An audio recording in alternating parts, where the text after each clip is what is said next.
Hey everyone, I'm working to hit 1,000 subscribers and I need your help to get there. If you enjoy this content, please hit that subscribe button right now.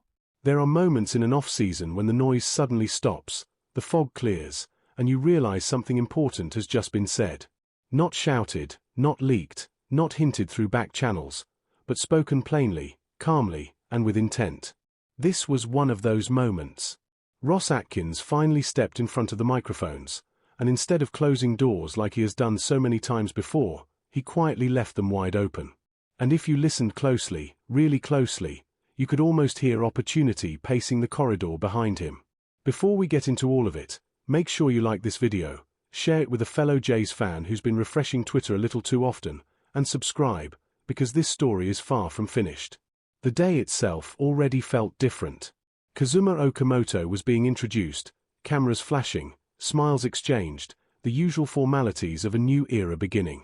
But hovering in the background was something heavier, something more electric. Ross Atkins wasn't there just to shake hands and talk platitudes. He was there to talk direction, and for once, his words didn't feel like corporate fog designed to settle nerves. They felt deliberate, calculated, almost daring. When asked the question every fan has been waiting to hear, whether the Blue Jays would continue to add to this roster, Atkins didn't dance. He didn't pivot. He didn't reach for the familiar safety net of "we like our group." Instead, he acknowledged the obvious truth that any further additions would cut into established playing time, and then he dropped the line that made the entire press room lean in. He spoke about incredible support from ownership. That sentence alone carried more weight than a dozen vague reassurances from previous winters. If you've followed this team long enough, you know how unusual that is. In years gone by, that question would be met with a polite deflection and a subtle full stop on ambition. This time, Atkins did the opposite. He made it clear that if there is a way to improve the team, and if the opportunity exists, they are prepared to act. No disclaimers. No escape routes. Just intent. And for fans who have learned to read between the lines, this was as close to a declaration as you're ever likely to hear from this front office. What made it even more striking was the tone. This wasn't the cautious executive managing expectations. This was someone who sounded energized, almost liberated. It was as though the organization itself had shrugged off an old skin. When he spoke about ownership backing, it didn't feel like a box being ticked. It felt like a reminder that the purse strings are loose, and the appetite is very much alive. Then came the follow-up, the question that tends to make general managers visibly uncomfortable. Are the Blue Jays out on Bo Bichette? In the past, this would have been the moment where optimism quietly died. This time, it refused to. Atkins didn't say no outright, because he never does, but he also didn't close the door.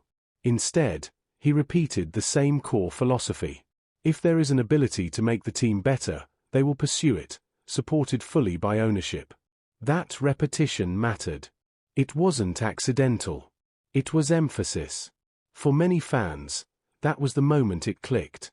Ross Atkins does not speak like this unless something is genuinely still in play. He rarely, if ever, leaves space like that this late in the off-season. The fact he doubled down, rather than retreating into caution, felt like confirmation without confirmation.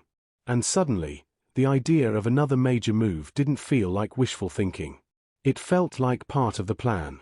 Of course, practicality still matters. Atkins himself acknowledged that adding now likely requires subtraction, a nod to what many reporters have been saying for days. This roster, as constructed, needs a trade to breathe. And that's where things get interesting. Because once you accept that a trade is coming, the entire picture shifts. The logjam in the outfield, the positional flexibility around Okamoto, the silence around certain names, it all starts to line up. Then Scott Boras did what Scott Boras always does. With a grin and a joke, he blamed Ross Atkins for the slow-moving position player market, a comment that rippled through the baseball world with the subtlety of a wink and a nudge. It was theater, yes, but theater with intent. Boras publicly telling Atkins to hurry up and sign one of the big names wasn't accidental. It was a reminder that the next domino is massive, and everyone is waiting for it to fall. The energy around this organization right now feels different because it is different. The Mets are lurking but hesitant. Other suitors are watching, waiting, recalculating. Meanwhile, the Jays are sitting at the table, calm, confident, and clearly still engaged. Reports continue to suggest mutual interest with elite talent, and Atkins' words only reinforce that sense of unfinished business. Amid all of this, Kazuma Okamoto stepped forward and reminded everyone that baseball is still, at its heart, a human story. His press conference was warm, genuine, and quietly charming.